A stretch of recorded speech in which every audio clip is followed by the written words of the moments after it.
Hello and welcome all of you. So today we are going to see some different points of the topic oscillation. Okay.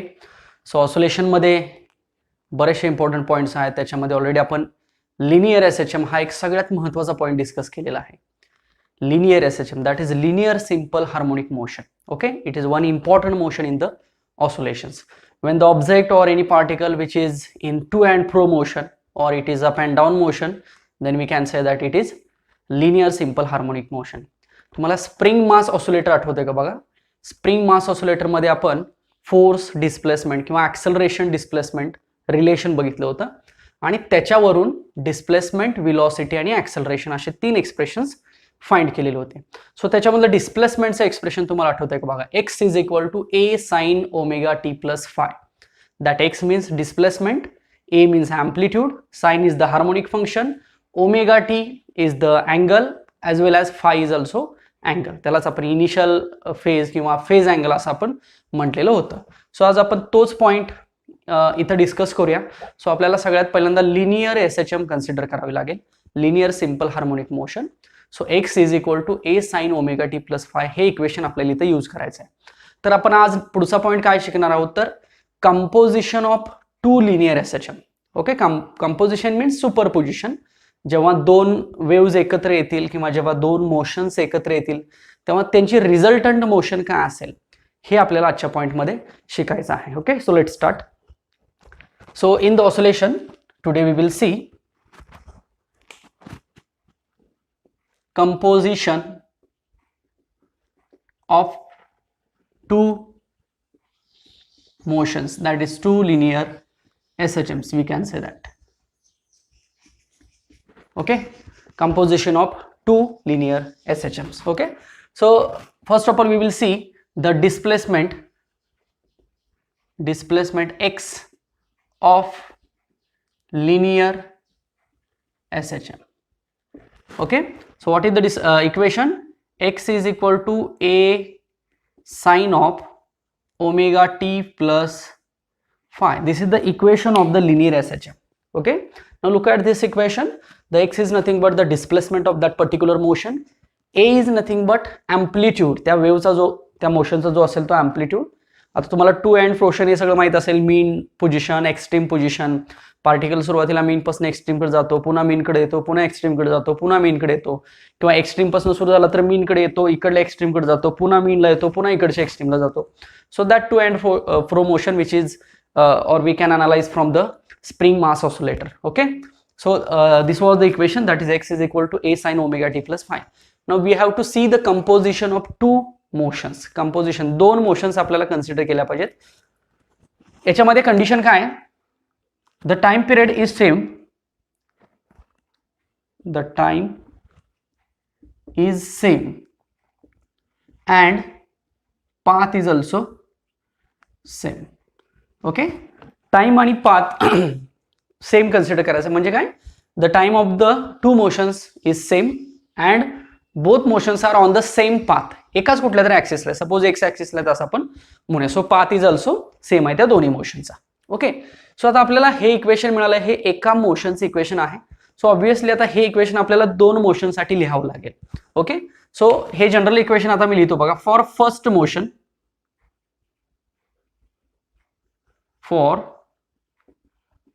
Motion, हेच equation काय होईल?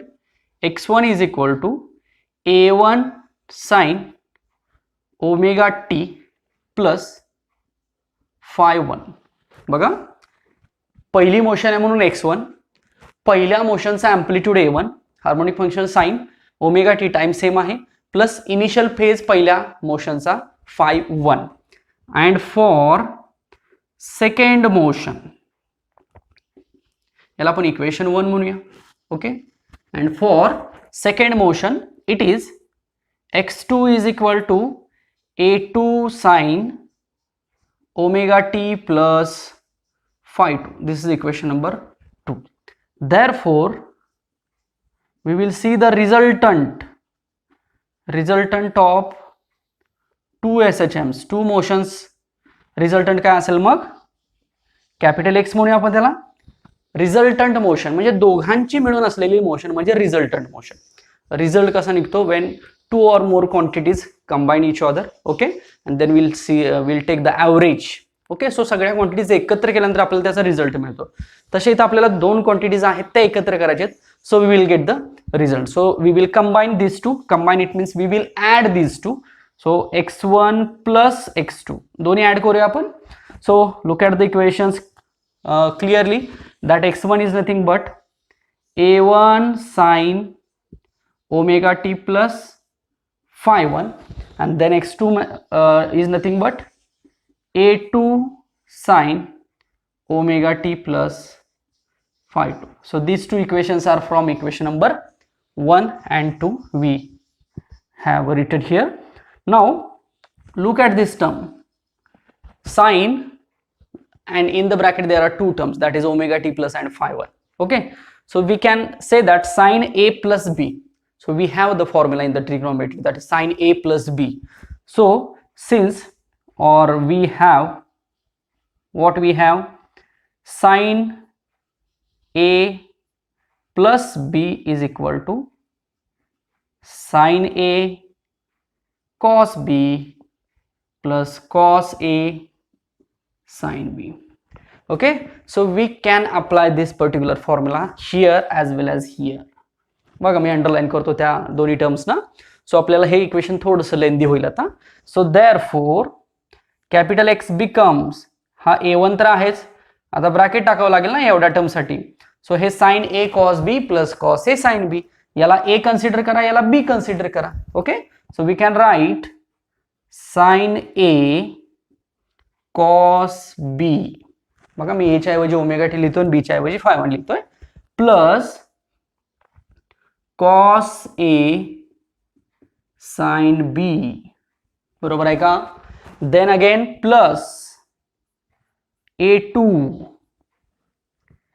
sin a cos b plus cos a sin b. So इथं a आणि b कोण असणार आहे, a same आहे, इथं सुद्धा फक्त b phi 2 तयार झाला. सो हे इक्वेशन असं झालं. आता हे अजून आपल्याला सिम्प्लिफाय करावं लागेल. So therefore capital x becomes, आता आपण काय करू शकतो, ह्या a1 ना आतमध्ये मल्टिप्लाय करू शकतो ॲज वेल एज a2 ना आतमध्ये मल्टिप्लाय करू शकतो. आता मला सांगा याच्यामध्ये ओमेगा टी ची टर्म बघा, इथे का आहे ॲज वेल एज इथे का आहे, बरोबर, इथे का आहे, इथे का आहे. तर ओमेगा टी ची टर्म ही व्हॅरिएबल आहे. अदरवाइज हा एम्प्लिट्यूड असेल, हा एम्प्लिट्यूड असेल, किंवा हा कॉस असेल, हा कॉस असेल, किंवा हा साइन असेल, हा साइन असेल, ह्या टर्म्स कशा आहेत, आपण व्हॅरिएबल, सॉरी, ओमेगा टी ची टर्म कॉन्स्टंट आहे आणि ह्या अदर टर्म्स कशा दिसतात आपल्याला, दोन्ही मोशनच्या वेगवेगळ्या दिसतात. ओके, सो हे इक्वेशन आपण काय करूया, थोडंसं वेगळ्या पद्धतीने लिहूया. वेगळ्या पद्धतीनं का, आपल्या गरजेसाठी, आपल्याला पुढे काहीतरी डिराइव्ह करायचं ना, म्हणून. म्हणजे phi 1 phi 2 याची टर्म एकत्र काढायची, टाइमची टर्म एकत्र काढायची, किंवा अँप्लिट्यूडची टर्म एकत्र काढायची. सो ह्या इक्वेशन मध्ये आपण काही चेंजेस करू शकतो. आता आपण बघा ह्या a1 ना आतमध्ये मल्टिप्लाय करू शकतो. ओके, सो ही एक स्टेप आपण मल्टिप्लिकेशनची करूया, म्हणजे आपल्याला पुढे सोपं पडेल. सो a1 ना मी पहिल्यांदा इथं मल्टिप्लाय करतो. So a1 sine omega t cos of phi 1 plus a1 cos omega t sine of phi 1. Simple a1 ने मल्टिप्लाय केलं, तसंच a2 ने मल्टिप्लाय करूया, plus a2 sine omega t cos of phi 2 plus again a2 cos of omega t sine of phi 2. Simple a1 आणि a2 आतमध्ये multiply केलं. आता मी सांगितल्या पद्धतीने आपल्याला टर्म्स काय कॉमन काढायचे आहेत बघा. ही एक टर्म कॉमन निघू शकते साइन ओमेगा टी, आणि इथं कॉस ओमेगा टी कॉमन निघू शकते. ओके, सो जेव्हा आपण असं करतो, so therefore x is equal to, बघा याच्यामध्ये मी जेव्हा साइन ओमेगा टी कॉमन काढेन तेव्हा मला मिळेल a1 cos phi 1 plus a2 cos phi 2, आणि बाहेर मी काढतोय sine of omega t plus. आता या टर्म मधनं बघा cos of omega t common काढूया. So a1 sine of phi 1 plus a2 sine of phi 2. So it is cos of omega 2. Simple, थोडंसं लेंदी आहे equation, but we can simply analyse or we can simply solve these equations by using ट्रिग्नोमेट्रीज formula. आता हे basic आहे सगळं, हे bracket solve करणं वगैरे हे सगळं आता इमॅजिन होत आहे. बघा मी ही A1 आणि A1 A2 आणि फाय किंवा अँप्लिट्यूड आणि इनिशियल फेजची टर्म एकत्र केली कॉसच्या टर्म मध्ये, आणि इथं अँप्लिट्यूड फेज आणि साईनची हार्मोनिक फंक्शन साईनची टर्म एकत्र केली. इथं साइन ओमेगा टी कॉमन, इथं कॉस ओमेगा टी कॉमन. आता बघा जर आपण या टर्मकडे जर बघितलं आणि या टर्मकडे बघितलं तर आपल्याला काय लक्षात येतं की ह्या दोन्ही टर्म मध्ये अँप्लिट्यूड आहे, हार्मोनिक फंक्शन कॉस आहे आणि इनिशियल फेज फाय आहे. मग एकाचे फाय 1 आहे, दोन्ही मोशन्स आहेत ना, त्यामुळे 3 टर्म्स त्याच्यामध्ये आहेत. बघा कोण कोण?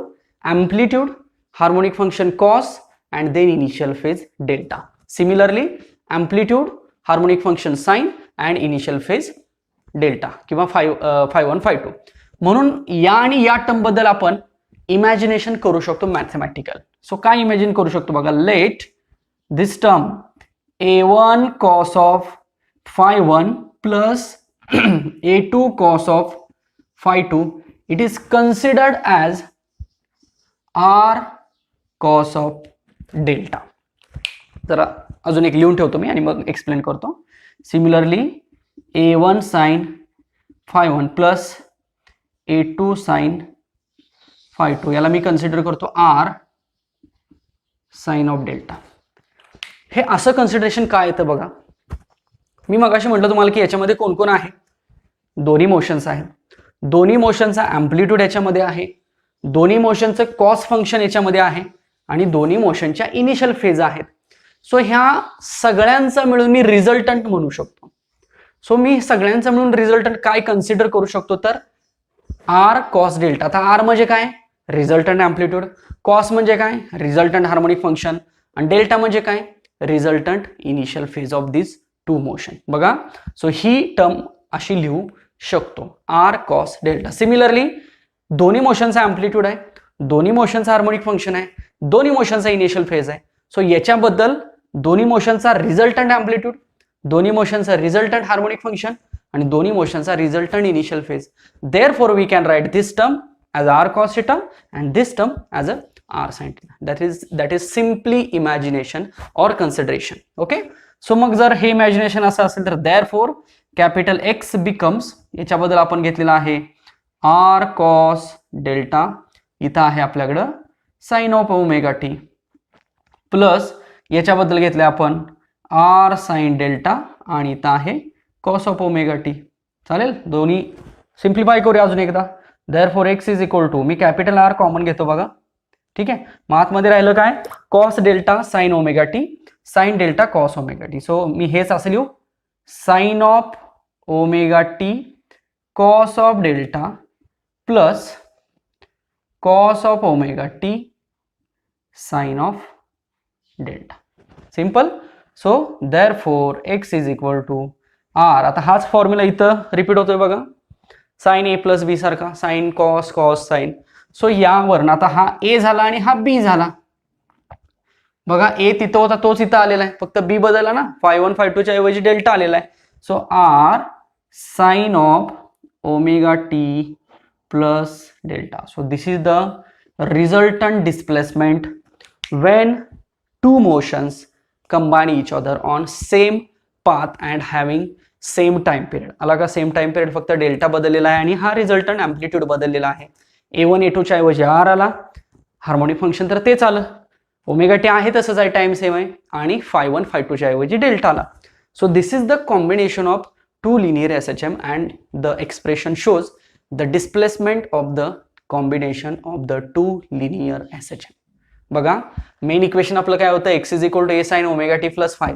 याचा फॉर्म आणि याचा फॉर्म बघा सेमच दिसतोय. म्हणजे कॉम्बिनेशन जरी असलं, कंपोजिशन जरी असलं तरी सुद्धा ती मोशन कसली असणार आहे? ऑब्विसली लिनियर SHM, कारण इक्वेशन ह्याच फॉर्म मध्ये मिळते ना. Look at this two equations, these two forms are the same, so we can say that this composition motion is also linear SHM by using mathematically also. theoretical तर आपण म्हटलंच, पण mathematical linear SHM आहे ते कसं सांगितलं आपण या इक्वेशन मध्ये सांगितलं. सिंपल, लक्षात आलं. So this is the part of the displacement. Now we will use these some equations and again we will find some other values. Okay, आता ह्याच्यातला r बघा, r म्हणजे काय म्हटलं आपण, रिझल्टंट म्हटलं ना, तर हा r काढूया आपण. आता हा r काढण्यासाठी काय करायचं बघा, मी याला स्क्वेअर ब्रॅकेट करतो. हे आपल्याला यूज करावं लागेल कशासाठी, r काढण्यासाठी ॲज वेल एज हा डेल्टा, कारण याच्यामध्ये वेगळं कोण दिसतंय आपल्याला, r दिसतोय. r च्या ऐवजी कोण असायचं, a1 a2 असायचं. डेल्टाच्या ऐवजी कोण असायचं, phi1 phi2 असायचं. त्यामुळे हा r आणि हा डेल्टा आपल्याला वेगळा फाइंड केला पाहिजे. r म्हणजे काय, रिझल्टंट अँप्लिट्यूड, आणि डेल्टा म्हणजे काय, रिझल्टंट इनिशियल फेजेस और phase of two SHM. Okay, so बघा आता मला ही स्क्वेअर ब्रॅकेट केलेली दोन्ही इक्वेशन्स यूज करायला लागतील r आणि डेल्टा फाइंड करण्यासाठी. सिंपल आहे हे सुद्धा. बघा आता r कसा काढायचा बघा, ह्या दोन इक्वेशनकडे येऊया. ठीक आहे, दोन्ही साईडच्या राईट साईड बघा, एकाचे आहे r cos डेल्टा आणि एकाचे आहे r sin डेल्टा. ठीक आहे, मी हे इक्वेशन आधी घेतो आणि हे इक्वेशन नंतर घेतो, आणि तुम्हाला एक टर्म काय सांगतो करायला, की दोन्ही साईडचा स्क्वेअर करा आणि ती दोन्ही इक्वेशन्स ऍड करा एकमेकांच्या मध्ये. करू शकतो ना, मॅथमॅटिकला आपल्याला चेंज करता येऊ शकतो, लीगल चेंज करता येऊ शकतो. So this is the legal change. So squaring of both sides and add this two equations. ही दोन्ही इक्वेशनचा स्क्वेअर करा आणि सिंपल दोन्ही इक्वेशन्स ऍड करा. मग ऍड करा म्हणजे काय, दोघांच्या लेफ्ट साइड एकमेकांच्या मध्ये ऍड करायच्या, दोघांच्या राईट साइड एकमेकांच्या मध्ये ऍड करायच्या. मग मी असं लिहू का, therefore r square sine square delta plus r square cos square delta. दोघांच्या राईट साइडचा स्क्वेअर केला आणि ऍड केलं, is equal to a1 sin phi1 plus a2 sin phi2.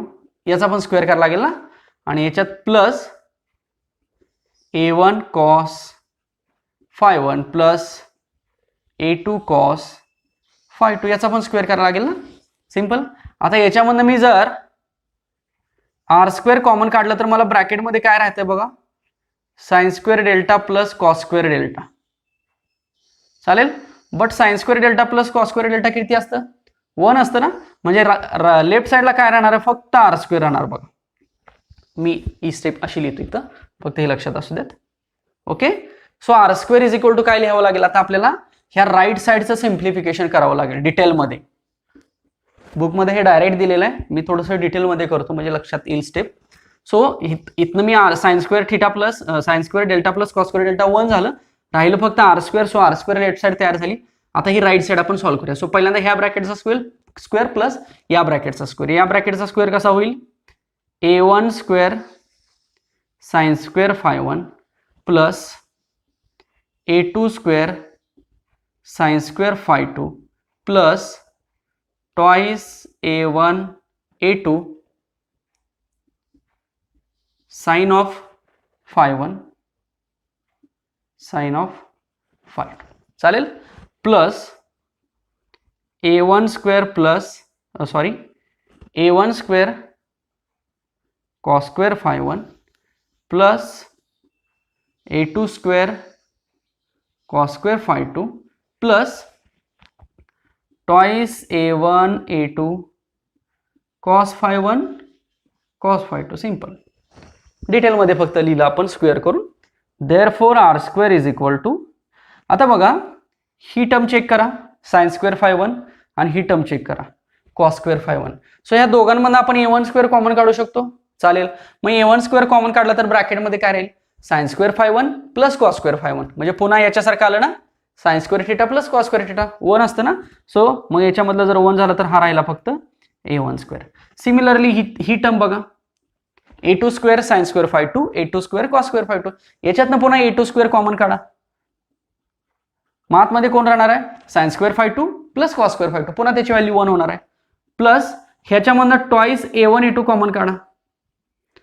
So आता इथं राहिलं काय बघा, sine of phi1 sine of phi2 plus cos of phi1 cos of phi2. पुन्हा एक ट्रिग्नोमेट्रीचा फॉर्म्युला तयार झाला बघा. Okay, so therefore R square is equal to a1 square plus a2 square plus twice a1 a2 आणि याच्याबद्दल cos of a minus b म्हणजेच phi1 minus phi2 a b sine a sine b plus cos a cos b म्हणजेच cos a minus b म्हणजेच cos phi1 minus phi2. पण आपल्याला पाहिजे कोण, r पाहिजे. So r is equal to square root घेता येत नाही, सो टाका सगळं अंडर रूट मध्ये. So a1 square plus a2 square plus twice a1 a2 cos of phi1 minus phi2.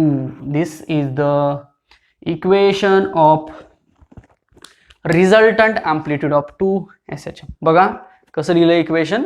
आता मी मगाशी म्हटलं होतं ना की हा r म्हणजे कोण आहे, तर दोन मोशनचा तो रिझल्टंट आहे.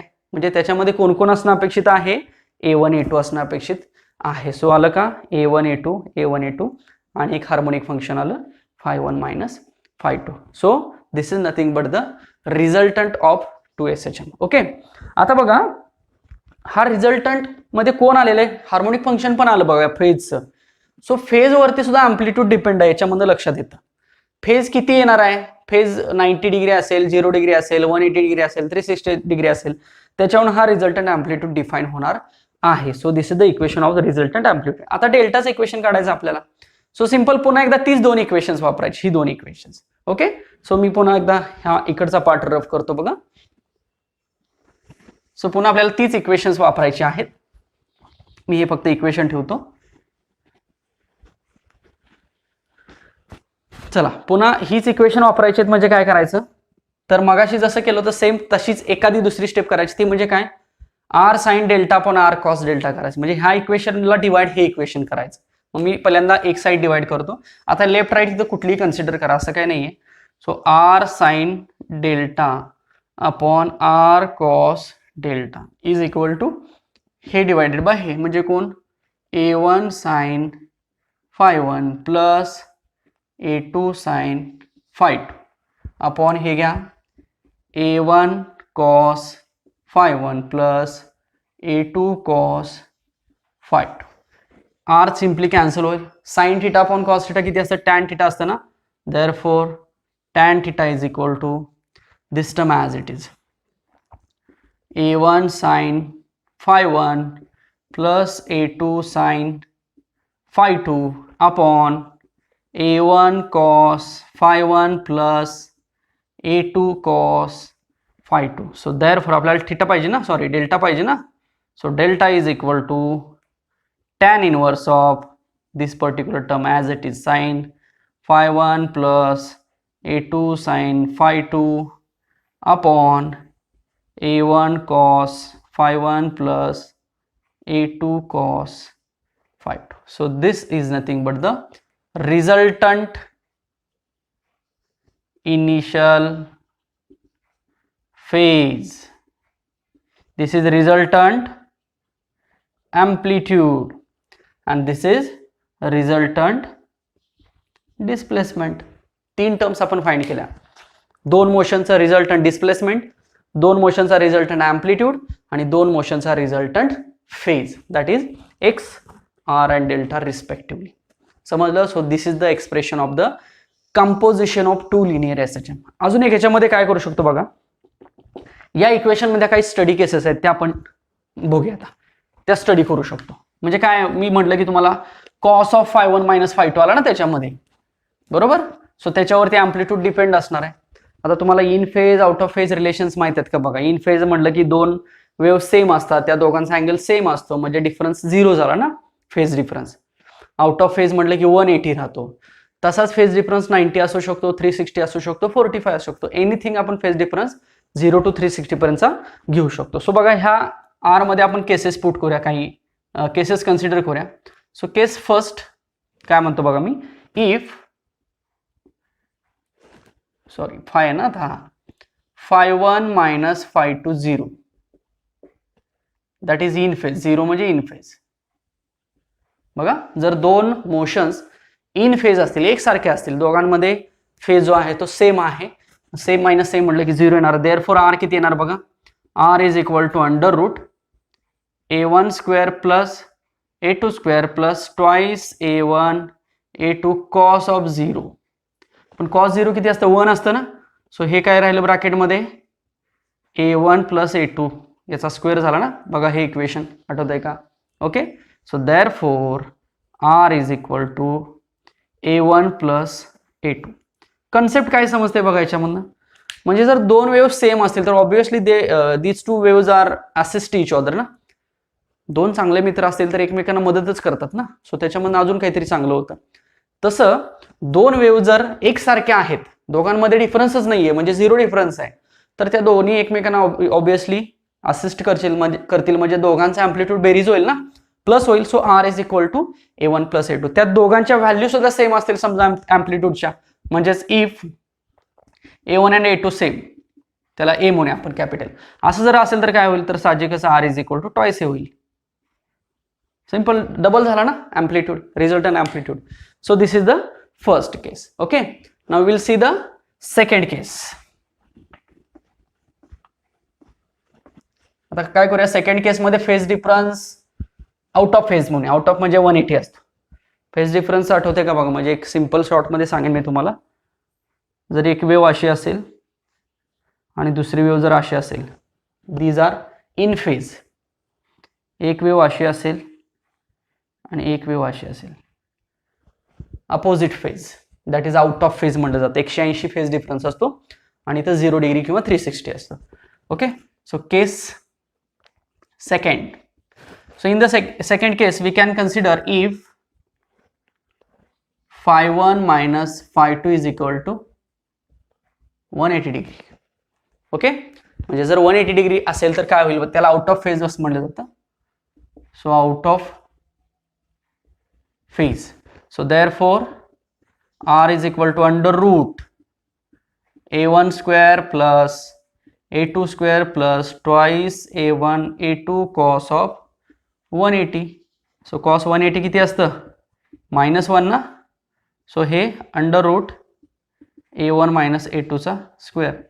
Therefore r is equal to a1 minus a2. बघा आउट ऑफ फेज असेल तर काय झालं, इथं ऍडिशन झाली होती, इथं सबट्रॅक्शन झाली. बघा आउट ऑफ फेज असेल तर दोन अँप्लिट्यूडची, त्यात पण ही जर कंडिशन असेल तर काय होणार, सिंपल, दोन मित्र वेगवेगळ्या स्वभावाचे आहेत ना, opposite.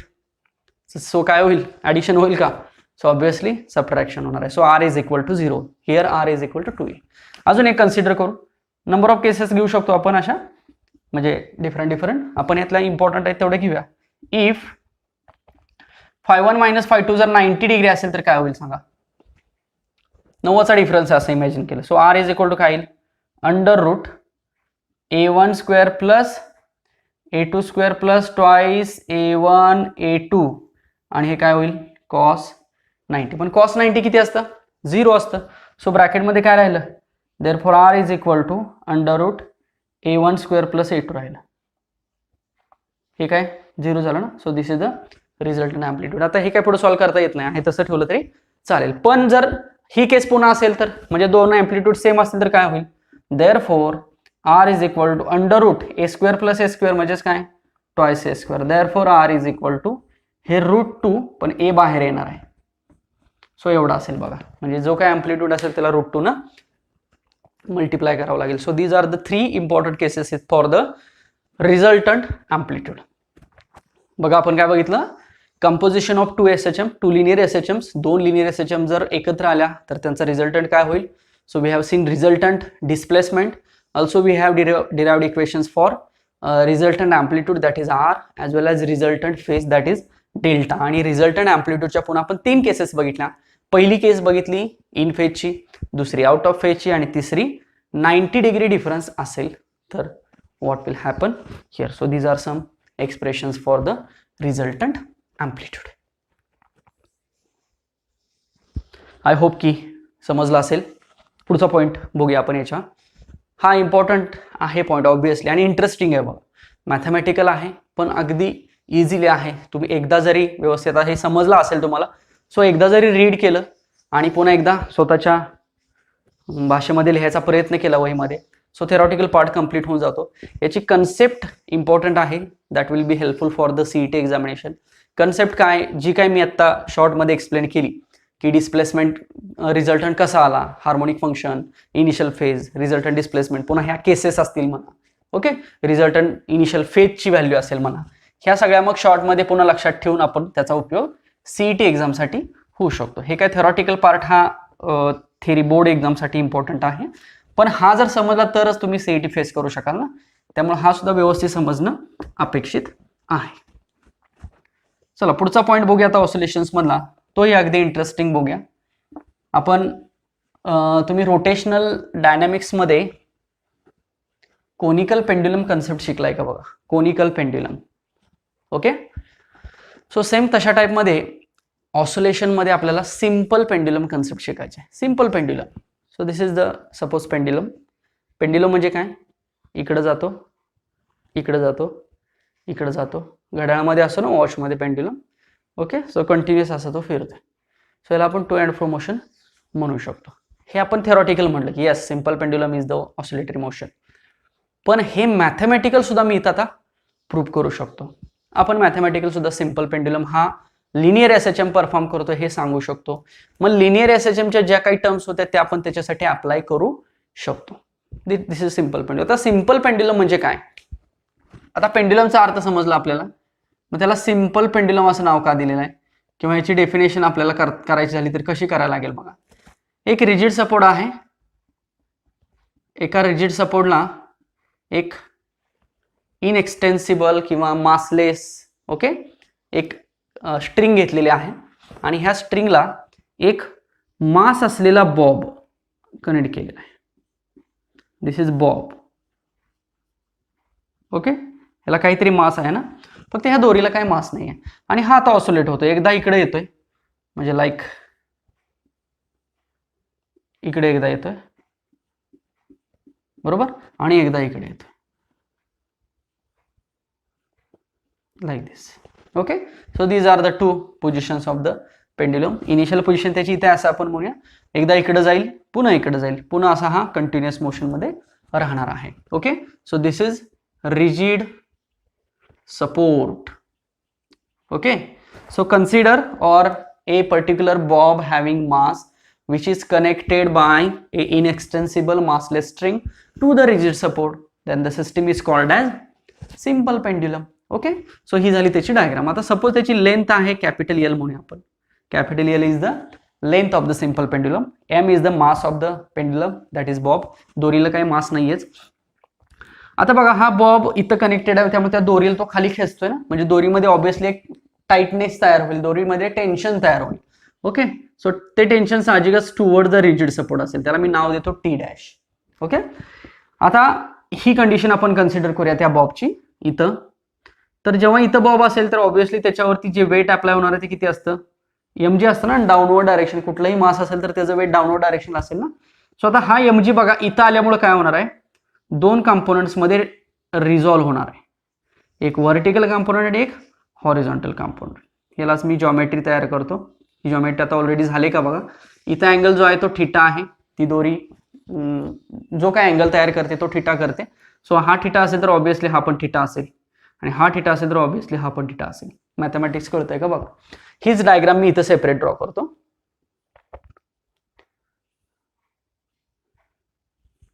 This is the diagram. Okay, so this is theta, again this is theta, this is nothing but the mg. Let us, this is vertical component so let us consider it is y, this is horizontal component so consider it is x. Okay, मग मला जर हा y काढायचा असेल तर मी ह्या ट्रायंगलचा विचार करेन. मग ह्या ट्रायंगल मध्ये थीटा इथं आहे, हा मला हायपोटेनियस दिसतोय, ही मला ऍडजेसंट साइड दिसते. सो ऍडजेसंट साठी आपल्याला कॉसचा फॉर्म्युला यूज करता येईल ना. सो कॉसचा फॉर्म्युला काय असणार आहे, cos of theta is equal to adjacent upon, ह्याला हायपोटेनियस म्हणू शकतो आपण, एम जी म्हणू शकतो. देअरफॉर वाय ची व्हॅल्यू किती मिळते बघा, एम जी कॉस थीटा मिळते. म्हणजे हे जे कंपोनंट आहे ते कुठलं झालं, एम जी कॉस थीटा. तसं याच्यामध्ये अप्लाय केलं तर हे एक्स कंपोनंट काय मिळणार बघा, एम जी साइन थीटा. हे ऑलरेडी पण बऱ्याच वेळेला झालेलं बघा. रोटेशनल डायनॅमिक्स मध्ये सुद्धा, बँकिंग ऑफ रोड मध्ये सुद्धा किंवा तिथल्या कोनिकल पेंड्युलम मध्ये हे डेरिव्हेशन्स किंवा हे रिझॉल्युशन झालेले आहे. आता हे रिझॉल्युशन सुद्धा फक्त असं लिहिलं जातं की डायरेक्ट इथे एम जी कॉस थिटा, पण हे असं येतं असं तुम्ही लक्षात ठेवू शकता. सो आपल्याला हा कंपोनंट काय मिळाला, एम जी कॉस थिटा, आणि हा कंपोनंट काय मिळाला, एम जी साइन थिटा. बरोबर. हाच कंपोनंट बघा, एम जी साइन थिटा म्हणजे हा पेंड्युलम इकडे गेला की इकडे येतोय ना. सो हे डिस्प्लेसमेंट, लिनियर डिस्प्लेसमेंट कंप्लीट करतोय, त्यामुळे याला आपण एक्स सुद्धा म्हणू शकतो या कंपोनंटला. ओके. मग मला सांगा, मी जर इकडं फोर्स अप्लाय केला, फोर्सने मी हा पेंड्युलम इकडे घेऊन गेलो आणि फोर्स रिलीज केला, तर तो कुठं जायला बघेल, साहजिकच त्याच्या मेन पोझिशनकडे जायला बघेल ना. म्हणजे इथं सुद्धा आपल्याला लक्षात येते बघा, स्प्रिंग मास ऑसिलेटर सारखं, की फोर्स आणि डिस्प्लेसमेंट एकमेकांना अपोजिट दिसत आहे. बरोबर. सो आपण लिहू शकतो, therefore force is directly proportional to minus x लिहू शकतो. आता इथं के लिहायची गरज नाही, के ची व्हॅल्यू इथं नसणार आहे, कारण इथं काय ह्या स्ट्रिंग इन एक्सटेन्सिबल म्हणलेलं आहे. So F is directly proportional to minus X किंवा F is equal to minus X. बरोबर. सो आता हा मायनस एक्स म्हणजे हा कंपोनंट आहे ना, म्हणजेच कोण आहे थोडक्यात, एम जी साइन थिटा आहे. देअरफॉर आपण असं लिहू शकतो, force is equal to minus of m g sine theta. चालेल का, असं लिहिलं तरी सुद्धा चालू शकतं. नेक्स्ट, देअरफॉर आपण हेच असं लिहू शकतो, मायनस एम जी थिटा. मी काय काय चेंजेस करतोय बघा, एक्सच्या ऐवजी एम जी साइन थिटा लिहिलं, आता साइन थिटाच्या ऐवजी थिटा लिहिलं, तर मी साइन थिटाला थिटा का म्हणू शकतो, माहिती आहे का हे रिलेशन बघा. साइन 0 किती असतं, 0 असतं. साइन 90 किती असतं, 1 असतं. याचा अर्थ आपल्याला काय कळतोय, अँगल वाढत चाललाय तशी ही पण व्हॅल्यू काय होत चाललेली, वाढत चाललेली आहे. 0 पासून 0.1, 0.2, 0.3, 0.4 अशी करत करत ती 1 पर्यंत चाललेली आहे. सो अँगल वाढला की ती व्हॅल्यू पण वाढते. याचा अर्थ काय, तो अँगल आणि ती व्हॅल्यू प्रपोर्शनेट आहे, म्हणून आपण साइन थिटा बद्दल थिटा म्हणू शकतो. स्मॉल अँगल असेल, ऑब्विसली हा तर स्मॉलच अँगल असणार आहे.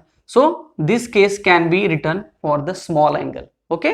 सो थिटा असेल, साइन थिटा असेल तर त्याला आपण थिटा म्हणू शकतो. म्हणून मी ह्या साइन थिटा बद्दल कोण लिहिला, जस्ट थिटा लिहिला. सो आपल्याला इक्वेशन काय मिळालं, force is equal to minus m g theta. पण मला सांगा, या ट्रायंगल मध्ये साइन थिटा किती मिळेल, since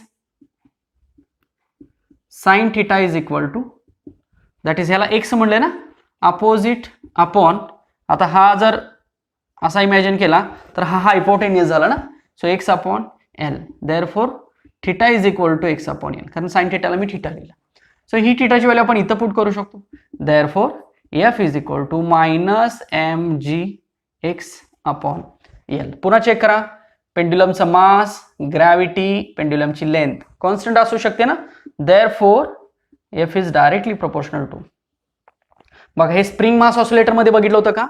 so spring mass oscillator सारखंच हे इक्वेशन दिसतंय, म्हणून हे इक्वेशनला काय म्हणू शकतो, हे इक्वेशन कशाचं आहे, लिनियर एसएचएमचा आहे. म्हणून इथं बघा मॅथमॅटिकल सांगू शकतो की आपण हा जो सिंपल पेंड्युलम आहे तो कुठली मोशन परफॉर्म करतोय, linear simple harmonic motion. Okay. So this is the mathematical proof of the simple pendulum. आता याच्यामध्ये आपण अजून काही चेंजेस करू शकतो. मग आपण सिंपल पेंड्युलमचा टाइम पिरियड बघितला होता, काय होता time period, t is equal to 2 pi upon omega. मग याचाही तोच टाइम पिरियड असेल ना, ऑब्विसली तोच टाइम पिरियड असेल. ऍज वेल एज आपण हे असं लिहिलं होतं बघा, T is equal to 2 pi upon under root acceleration upon x लिहिलं होतं, ऍक्सेलरेशन पर युनिट डिस्प्लेसमेंट म्हटलं होतं ना. सो हेच आपण इथे लिहू शकतो. मग मला सांगा, आता या इक्वेशनवरून आपण ए अपॉन एक्स ची व्हॅल्यू काढू शकतो का, तर काढू शकतो. मग लिहूया आपण, but f is equal to किती आहे आपल्याकडं, minus m g x upon l आहे. देअरफॉर फोर्स म्हणजेच mass into acceleration, minus m g x upon l आहे. मास कॅन्सल होईल. सो ए अपॉन एक्स किती मिळते बघा, मायनस जी अपॉन एल मिळते. हेच जर मॅग्निट्यूड व्हॅल्यू मला सांगायची झाली तर हे आता मायनस साइन का दिसते, कारण ऍक्सेलरेशन आणि डिस्प्लेसमेंट सुद्धा कसे आहेत, एकमेकांना अपोजिट आहेत. तिथं सुद्धा स्प्रिंग मास ऑसिलेटर मध्ये सुद्धा force displacement opposite, acceleration displacement also opposite, त्यामुळे इथं मिळते ना. सो हेच मॅग्निट्यूड मी असं म्हणू शकतो, ओनली जी अपॉन एल. डायरेक्शनची गरज नसेल तर फक्त मॅग्निट्यूड व्हॅल्यू मी लिहिली तर चालू शकते ना.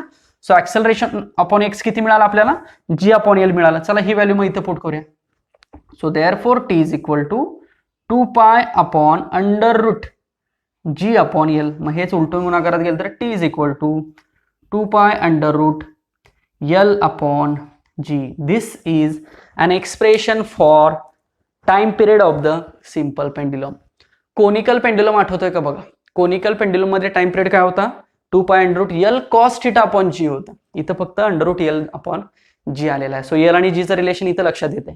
सो बघा T is equal to 2 pi under root L upon g. This is the expression for the time period of the simple pendulum. आणि सिंपल पेंडुलमला लिनियर एसएचएम का म्हणायचं, त्याचं हे एक्सप्रेशन अगदी सिंपल आहे, मॅथमॅटिकल आहे, कन्सेप्च्युअल आहे. हे जर व्यवस्थित समजलं तर आपल्याला न्यूमेरिकल्स ह्याच्यावरती सॉल्व कशी करायची याचं मग कुठल्याही प्रत्येकाची मेथड वेगळी असेल पण आन्सर मात्र सेम असतो. Okay, so t is equal to 2 pi under root L upon g, that is time period. So याच्यावरून आपण ह्या सिंपल पेंडुलमचे हा जो फॉर्म्युला आहे याच्यावरून आपण काही स्टडी केसेस सांगू शकतो किंवा त्याचे काही लॉज आहेत बघा पेंडुलमचे ते सांगू शकतो. सो लॉज म्हणू शकतो मी. सो लॉज, पहिला लॉ काय सांगू शकतो बघा, time period is directly proportional to under root length. Simple, the time period of the simple pendulum is directly proportional to square root of length of the simple pendulum. दूसरा law मी काय सांगू शकतो, time period is directly proportional to 1 upon g किंवा time period is inversely proportional to square root of g. That is time period of the simple pendulum is inversely proportional to the square root of acceleration due to gravity. तिसरा मी सांगू शकतो की time period does not depends upon mass of the pendulum. तिथं mass कुठं दिसतंय का, नाही दिसत. सो मास वरती डिपेंड आहे का, नाही. सिंपल पेंडुलमच्या मास वरती टाइम पिरियड डिपेंड नाही. ॲज वेल ॲज म्हणू शकतो time period is does not depends upon amplitude. तिथे ॲम्प्लिट्यूड पण कुठं दिसत नाहीये. So it is also not depend upon the amplitude. So we can define these laws of the simple pendulum by using time period. So time period laws of the simple pendulum असं सुद्धा म्हटलं तरी चालेल. 4 lodge आहेत, त्यातले 2 lodge तर obviously equation वरनं सांगितलंय आणि 2 लॉज जे आहेत ते मास आणि अँप्लिट्यूड वरती डिपेंड नाहीये असं सांगितलं. This is the simply concept of the simple pendulum. याच्यामध्येच अजून एक केस आहे ती म्हणजे सेकंड पेंडुलम असं म्हटलेलं आहे. सेकंड पेंडुलम, मग सेकंड पेंडुलम म्हणजे काय की ज्याचा टाइम पिरियड आहे जो टी आहे तो 2 सेकंद असतो. ज्या सिंपल पेंडुलमचा टाइम पिरियड 2 सेकंद असेल त्याला सेकंड पेंडुलम म्हणायचं बस. सो टीची व्हॅल्यू किती झाली, so for second pendulum T is equal to 2 second. So therefore इथं जर आपण पुट केलं तर 2 is equal to 2 pi under root L S म्हणतो मी त्याला, सेकंड पेंडुलमची लेंथ. 2 ला 2 कॅन्सल होईल. So therefore 1 is equal to pi under root L S upon g. हे सॉल्व करूया. 1 चा स्क्वेअर 1 होईल, पायचा स्क्वेअर पाय स्क्वेअर होईल, याचं स्क्वेअर रूट निघून जाईल. सो एल एस अपॉन जी होईल. सो ओके, सो हा जर जी इकडे घेतला देअरफॉर जी किंवा S g upon pi square म्हणू शकतो is equal to L S. So length of second pendulum मिळाली बघा, जी अपॉन पाय स्क्वेअर. आता जी माहिती आहे, पाय माहिती आहे, साहजिकच ही लेंथ फिक्स असेल. ओके, याचा स्पेशल याचं ऍप्लिकेशन काय आहे बघा. हा कुठे यूज केला जातो, ज्या ठिकाणची आपल्याला फॉर एक्झाम्पल ग्रॅव्हिटी फाइंड करायची आहे त्या ठिकाणी. समजा अर्थ सरफेस सोडून अदर प्लेसला जर आपल्याला ग्रॅव्हिटी फाइंड करायची असेल तर हा फॉर्म्युला यूज केला जातो सेकंड पेंडुलमचा. आणि डायरेक्ट जर इथं फॉर्म्युला आपण कन्सिडर केला तर आपल्याला सेकंड पेंडुलमची लेंथ ऑब्विसली माहिती आहे का, तर जी माहिती आहे, पाय माहिती आहे. सो ह्या रिलेशनवरनं सेकंड पेंडुलमची लेंथ आपल्याला माहित होऊ शकते. Okay, so this is the point which is related to the simple pendulum, that is second pendulum. बघा कन्सेप्ट समजली का, simple pendulum along with the second pendulum. Okay,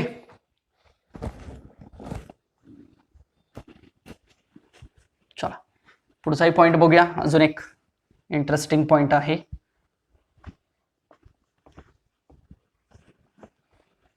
बघा 2 महत्वाचे पॉइंट्स बघितले, एक कंपोजिशन ऑफ लिनियर एसएचएम आणि एक simple pendulum. त्याच्यामध्ये इन डिटेलिंग काय काय बघितलं समजते का बघा.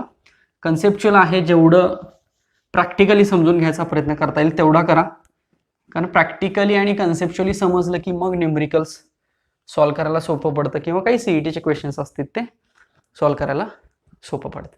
ओके, सो आपण लिनियर एसएचएम वरती कॉन्सन्ट्रेट केलं. लिनियर एसएचएम म्हणजे आपल्याला समजलं की टू अँड फ्रो मोशन असते. Okay, up and down motion, to and fro motion, any motion. So लिनियरलाच आपण एनालॉजी अँग्युलर पण बघितली होती बघा. म्हणजे एखादी टर्म जर लिनियर असेल तर तशीच ते अँग्युलर सुद्धा आपण बघितली होती. म्हणजे फॉर एक्झाम्पल लिनियर डिस्प्लेसमेंट असेल तर अँग्युलर डिस्प्लेसमेंट. लिनियर व्हेलॉसिटी असेल तर अँग्युलर व्हेलॉसिटी, लिनियर ऍक्सलरेशन असेल तर अँग्युलर ऍक्सलरेशन.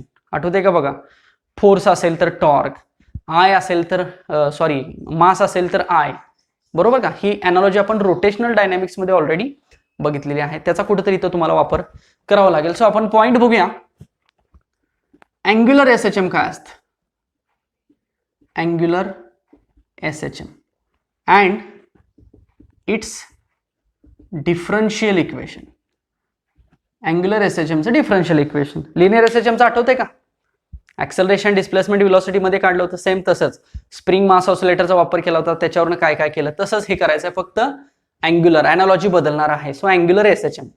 सो जशी आपण तिथं स्प्रिंग मास ऑसिलेटरची डायग्राम बघितली होती तशी आपण इथं डायग्राम बघूया. एक फिक्स सपोर्ट आहे, ओके, आणि एका फिक्स सपोर्टला एक असा एक डिस्क म्हणूया आपण, मेटॅलिक डिस्क आहे ही, ओके, कनेक्ट केलेली आहे आणि आता ही अशी रोटेट होणार आहे. Okay, so this is metallic disc, we can say that it is connected to a string असं म्हणू शकतो आपण. ही स्ट्रिंग सुद्धा एक स्ट्रॉंग आहे, मेटलचीच आहे असं आपण म्हणूया. सो त्याला हे कनेक्ट केलं जेणेकरून त्याच्यामध्ये ट्विस्ट तयार झाला पाहिजे ना, पीळ तयार झाला पाहिजे. ओके, आता हे तुम्ही लहानपणी असं खेळला पण असेल बघा. लिनियर एसएचएम काय करते? To fro this is the linear SHM. Okay, spring mass oscillator मध्ये आपण ही मोशन बघितलेली होती, पण ही मोशन काय आहे बघा, अँग्युलर आहे. सो एसएचएम तर व्हायला पाहिजे तिथं, फक्त ती अँग्युलर व्हायला पाहिजे. त्यामुळे समजा हे असं जर डिस्क असेल तर ह्याला आपल्याला काहीतरी फोर्स, तिथं फोर्स अप्लाय केला होता ना, मग फोर्सला अॅनालॉगस कोण असतं? टॉर्क असतं. सो ऑब्व्हियसली आपल्याला इथं कोण अप्लाय करायला लागेल? टॉर्क अप्लाय करायला लागेल. मग चला आपण टॉर्क अप्लाय केला, हे फिरलं, टॉर्क रिलीज केला, पुन्हा त्याच्या जागेवरती आली, पुन्हा ही चालू झाली मोशन बघा. एकदा इकडे जाते, एकदा इकडे जाते, एकदा इकडे जाते, एकदा इकडे जाते. Okay, so it is analogous to the to and fro motion. Imagine होतंय डिस्क अशी फिरते, पुन्हा अशी फिरते, पुन्हा अशी फिरते, पुन्हा अशी फिरते. कुणामुळे? टॉर्क अप्लाय केल्यामुळे. आठवते? म्हणजे त्याचा अँग्युलर डिस्प्लेसमेंट एकदा क्लॉकवाईज होते किंवा हे अँटी क्लॉकवाईज होते, क्लॉकवाईज होते. अँटी क्लॉक वरून बघितलं तर अँटी क्लॉकवाईज, क्लॉकवाईज. लक्षात येते? Like this. So torque apply केल्यानंतर क्लॉकवाईज आणि अँटी क्लॉकवाईज ती डिस्क फिरते. So it is analogous to the to and fro motion. झालं, थेरॉटिकल म्हणू शकतो की दिस इज अँग्युलर एसएचएम. आता हे थोडंसं मॅथमॅटिकल आपल्याला सांगावं लागेल. आपण तिथं फोर्स अप्लाय केला होता तेव्हा आपल्याला डिस्प्लेसमेंट मिळालं होतं आणि तिथलं रिलेशन काय होतं? Force is directly proportional to -x as well as acceleration is directly proportional to -x. मग इथं आपण फोर्सच्या ऐवजी काय अप्लाय केलेलं आहे? टॉर्क अप्लाय केलेला आहे. So it is directly proportional to simple -θ. So हेच इक्वेशन आपण असं लिहू शकतो, torque is equal to -c θ. So therefore or since c is equal to torque upon theta, that is torque per unit angular displacement. Theta म्हणजे काय येतं इथं? Angular displacement आहे ना. तिथं जसं लिनियर डिस्प्लेसमेंट होतं तसं इथं अँग्युलर डिस्प्लेसमेंट मिळते. एकदा क्लॉकवाईज मिळते, एकदा अँटी क्लॉकवाईज मिळते. लक्षात येतं? सो आपण हेच इक्वेशन असं लिहू शकतो. So torque is equal to -c θ. But we can write torque म्हणजेच काय असतं? आय अल्फा ना. Force is equal to mass into acceleration. Analogy आहे बघा सगळी. Therefore I alpha is equal to -c θ. Simple. Therefore I alpha plus c θ is equal to 0. इकडे घेतलं, simple. Therefore I alpha म्हणजेच काय? dw अपॉन dt असतं ना, plus c θ is equal to 0. Alpha म्हणजे काय? Angular acceleration. So it is rate of change of angular velocity with respect to time. Therefore I हेच मी असं लिहू d/dt आणि ओमेगा बद्दल पुन्हा dθ अपॉन dt चालेल का? Okay, so plus c θ is equal to 0. Therefore I, so we can write d2 θ upon dt square plus c θ is equal to 0. बघा हेच इक्वेशन याच्यासाठी दिसतंय का? d2x upon dt square plus c च्या ऐवजी कोण होतं? kx आणि थीटाच्या ऐवजी x होतं ना. अॅनालॉजी दिसते. So this equation is nothing but the differential equation. आणि आपण याच्यावरनं सांगू शकतो की ही angular SHM, it is analogous to the linear SHM. So these are the mathematical terms. हेच इक्वेशन आपण आय कॉमन काढूया. So d2 θ upon dt square plus C upon I आणि हे थिटा, आय कॉमन काढून कॅन्सल केला 0ला. So this is again equation of, बघा इथं के अपॉन एम होतं ना, आठवतंय का, के अपॉन एम एक्स होतं आणि इथं ऍक्सेलरेशन होतं, लिनियर ऍक्सेलरेशन होतं. हेच आता काय झालं, अँग्युलर ऍक्सेलरेशन झालं. ही टर्म जी आहे ती अँग्युलर ऍक्सेलरेशनची टर्म आहे. ओके, देअरफॉर हेच आपण असं लिहूया, C upon I theta is equal to 0. Okay, so हेच आपण असं लिहू शकतो. तिथं आपण काय लिहिलं होतं, ऍक्सेलरेशन लिहिलं होतं, हेच आपण इथं अँग्युलर झालं. So angular is equal to minus C upon I theta. पुन्हा सी अपॉन आय कसे आहेत, कॉन्स्टंट आहेत ना, देअरफॉर आपण म्हणू शकतो acceleration is directly proportional to minus theta. बघा हे रिलेशन बघा, हे रिलेशन बघा. सो ह्या इक्वेशनची आणि ह्या इक्वेशनची अॅनालॉजी इथं आली का, बघा आली. So this is nothing but the angular SHM and this is the differential equation of it. लक्षात आलं, म्हणजे तिथं जी अॅनालॉजी होती सेम तीच अॅनालॉजी आहे. तिथं लिनियर ऍक्सेलरेशन होतं तर इथं अँग्युलर ऍक्सेलरेशन आहे. तिथं जर फोर्स असेल तर इथं टॉर्क असेल. Okay, so how we can define the angular SHM. So angular SHM is the motion of any body, rotating body, rotational motion आहे ना इथं, motion of any rotating body with a फोर्सच्या ऐवजी torque, with a torque. तिथं आपण with A force म्हणायचं ना, with a torque where the acceleration or torque. तिथं आपण काय म्हणायचो, फोर्स ऑर ऍक्सेलरेशन किंवा ऍक्सेलरेशन ऑर फोर्स. तसं इथं angular acceleration or torque we can say that is towards the mean position and it is opposite to the angular displacement, is called as angular SHM. लक्षात आलं. So this is the concept of angular SHM and its differential equation. Okay, I hope की हे तुम्हाला समजलं असेल असं imagine करतो. काही शंका असेल तर डेफिनेटली विचारा. आपण बघूया पुढच्या लेक्चरला ऑसिलेशन मधला पुढचा पॉईंट आणि याच्या रिलेटेड काही CETच्या कन्सेप्ट्स ॲज वेल ॲज काही CETचे न्यूमरिकल्स. Thank you so much.